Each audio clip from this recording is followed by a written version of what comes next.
पंजाब के निगरान वजीर खेल वहाब रियाज ने पीसीबी से उनको बॉलिंग कैंप में शामिल करने की दरख्वास्त कर दी है। लाहौर में मीडिया से गुफ्तगू करते हुए उन्होंने कहा कि बुनियाद पर बॉलिंग करते हैं, कैंप में ना बुलाने पर बॉलिंग नहीं छोड़ सकते। उन्होंने वर्ल्ड कप के लिए पीसीबी को अभी से तैयारी शुरू करने का मशवरा दे दिया।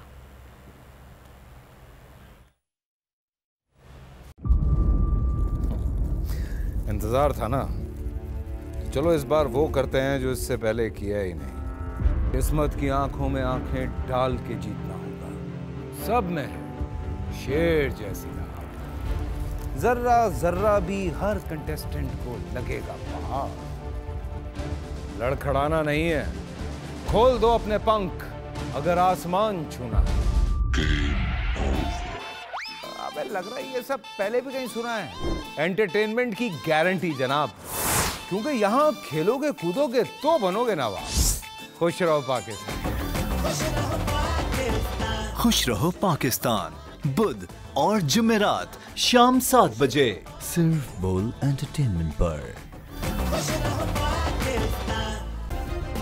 सब्सक्राइब करें और बेल दबाएं ताकि कोई खबर रह न जाए।